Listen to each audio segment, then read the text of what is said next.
Məncə özün olmaqdır, çünki cəmiyyət çox zaman qadına necə davranmalı olduğunu, necə görünməli olduğunu, hansı yolu seçməli olduğunu diktə edir.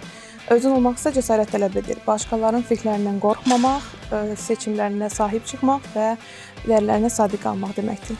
Çox güman Kleopatranı seçərdim, çünki o sadəcə bir tarixi gözəllik obrazı deyil, çox güclü və ağıllı bir hökmdar idi. O birinci də dil bilirdi və diplomasiyanı ustalıqla istifadə edirdi və Roma siyasəti çox sərt və kişi xarakterli idi və bu mühitdə sadəcə sağ qalmadı, onlarla bərabər olaraq əsl güclü qadın kimi rəqabət apardı. Özünə inanmaq və özünü başqaları ilə müqayisə etməkdir. Özünə inam qadına daxili güc verir. O artıq başqaları fikri ilə yox, öz düşüncələri və məqsədləri ilə hərəkət edir və səhv etməkdən qorxmur.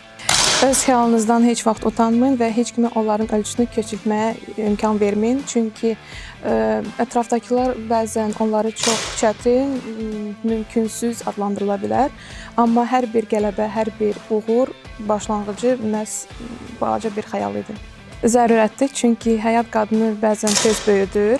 Ona erkən yaşından məsuliyyət, səbr və dözüm öyrədir. Və həssas qala bilmək və eyni zamanda ayağa durub irəliyə gedə bilmək məhz bu əsl gücdür.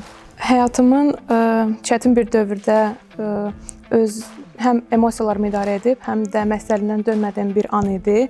O an anladım ki, qadın olmaq zəiflik deyil, həm incəlik, həm də daxili güc balansıdır. İlk dəyişiklik empatiya və anlayışın artırması olardı. Qərarlar yalnız rəqəmlərə və güc maraqlarına görə yox, insanların dəyərlərinə, maraqlarına, ehtiyaclarını nəzərə alınaraq verilərdi. Bu kiçik bir dəyişiklik dünyanı daha incə, amma eyni zamanda daha ədalətli yerə çevirərdi. Sakit görünür. Çünki o artıq kiməsə nəyisə sübut etməyə çalışmır. O öz yolundadır, öz seçiminə inanır, hər addımı əminliklə atır. Onun xoşbəxtlik onbaxışından, duruşundan, hərəkətlərindən əks olunur. Sakit, amma eyni zaman çox güclü və daxili harmoniya hiss olunur.